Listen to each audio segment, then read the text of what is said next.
বৌমা, পঞ্চমের আসতে দেরি হবে, তুমি খেয়ে নাও। ও না আসলে আমি খাবো না মা। ওকে আরে বাড়ির ভাত খেতে হবে না মা, ডিভোর্স পেপারে সইটা করে দিয়েছি, তুমিও সইটা করে আসতে পারো। পঞ্চম থাক মা, ভালোবাসা কখনো জোর করে আদায় করা যায় না। বৌমা, তুমি চলে গেলে আমাকে কে দেখবে? ডিভোর্সটা আপনার ছেলের সঙ্গে হচ্ছে, আপনার সঙ্গে না মা।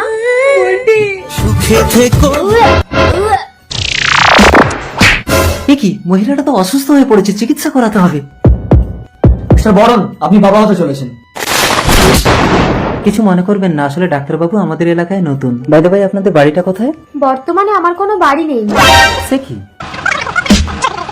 আমাকে একটা কাজ খুঁজে দেবেন? না না, এই অবস্থায় আপনাকে কাজ করতে হবে না, এই বাড়িতে আমি একা থাকি, আপনি এখানে থাকুন, আমি আপনাকে খেটে খাওয়াবো। আপনি একা থাকেন, লোকে তো আমাকে বদনাম দেবে। এসো আমরা নতুন সম্পর্ক গড়ি 10 বছর পর। মা আমি খেলতে যাচ্ছি। না একদম যাবি না, আমি কাজে যাচ্ছি। মানুষটা বাড়িতে একা আছে শোনাই। সেদিন গাড়ির চাকাটা আমার পায়ের উপর থেকে না গিয়ে আমাকে পিছিয়ে দিলে ভালো হতো। ও কথা একদম বলবে না, আমি তোমাকে খেটে খাওয়াবো। মেয়েরা শুধু একটু ভালোবাসা চায়, যার অভাব তুমি কোনোদিন দাওনি। আসি। তাড়াতাড়ি ফিরে আসবে বলটি।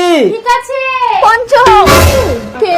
কাজ থেকে ফেরার পথে আপনার ওষুধগুলো দিতে এলাম। কি অবস্থা হয়েছে আপনার? ওকে তো একটা বিয়ে করতে বলতে পারেন। ও প্রতিজ্ঞা করেছে জীবনে বিয়েই করবে না। মা একটু বসো, আমি তোমার খাবারটা বানিয়ে আনছি। কেমন আছো তুমি? পঞ্চম, বুলটির সাথে কথা বল। সরো আমি করে দিচ্ছি। নিজের চরকায় তেল দাও। আমাকে ওভাবে বলো না, ডিভোর্সটা তুমিই দিয়েছিলে। এইটা ডিভোর্স পেপার, মিলনপত্র? এইটা আমাদের বিয়ে রেজিস্ট্রি পেপার। ইয়া কি করে বললাম ডিভোর্স পেপারে সইটা করে দাও, তুমি না দেখে সইটা করে দিয়ে বেরিয়ে গিয়ে আরেকটা বিয়ে করে নিও। আমাকে তুমি ক্ষমা করে দাও পঞ্চম। আমি ক্ষমা করলেও এই সমাজ তোমাকে ক্ষমা করবে না। একটা ছোট্ট সন্তানকে তুমি অন্য পিতার পরিচয়ে মানুষ করছো। বলটি আমাকে বিয়ে করেনি পঞ্চম, এই দেখো ও আমাকে প্রতি বছর রাখি বাঁধে। দাদা তুমি আমার বাবা। শোনাই? দেখেছিস পঞ্চম, ভালোবাসা অন্ধ।